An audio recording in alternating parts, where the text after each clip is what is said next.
Jesus did claim to be God, but not just any God, the true God Yahweh.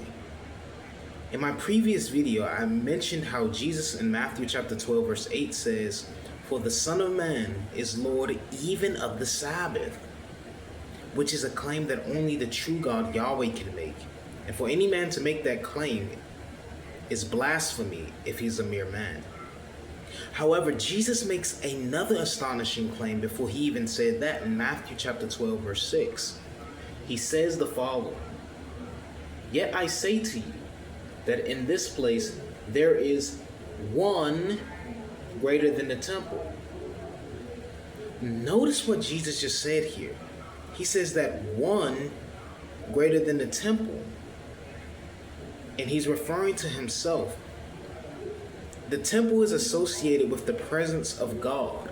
We can see examples of this in Ezekiel chapter 43 verse 7, where it says that when God was speaking to Ezekiel and he says, "Son of man, this is the place of my throne and the place of the soles of my feet, where I will dwell in the midst of the children of Israel."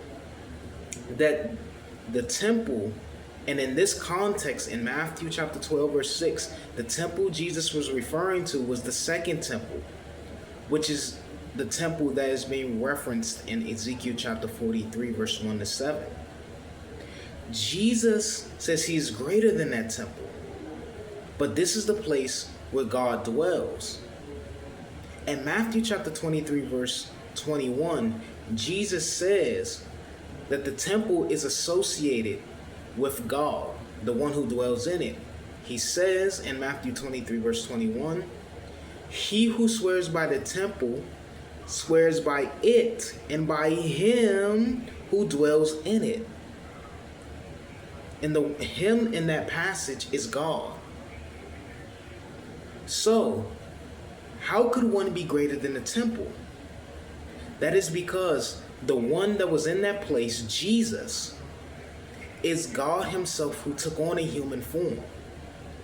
The temple is not a form which God had taken, but the flesh of Jesus is a form that God the Son took on, and that the fullness of God dwelt within his flesh, that God the Son took on a human nature.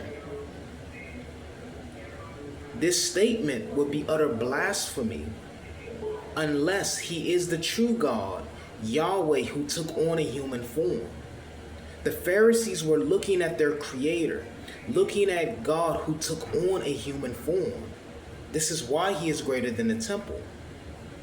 And this is further clarified by what Jesus says next on why he is greater than the temple in Matthew chapter 12 verse 8, because he says, "For the Son of Man is Lord even of the Sabbath."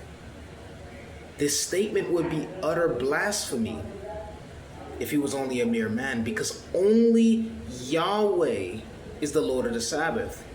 And Yahweh makes it clear throughout the Old Testament that the Sabbaths are his Sabbaths. But Jesus is claiming to be the Lord of the Sabbath because he is the true God, Yahweh. The temple is not a form which God had taken. It was the place of God's dwelling, but it was not a form that the true God took. But one of the divine persons, God the Son, took on a human form. That is his human nature, which he had taken at a particular point in history. That was God himself that they were looking at. In not just the temple where the presence of God was, but God himself that they were looking at. God the Son. That the fullness of deity dwelt within the flesh of Christ. Jesus did claim to be God, but not just any God, the true God Yahweh. And that the claims that Jesus makes is not the claims that a mere man can make, a mere prophet can make. Any Jesus that is not God, that is not Yahweh, is not the true Jesus. The true Jesus is the Yahweh God who took on flesh and dwelt among us, and we beheld his glory. The glory is the only begotten of the Father, full of grace and truth. Believe in Jesus, for he is the only way. Thank you so much for watching this video.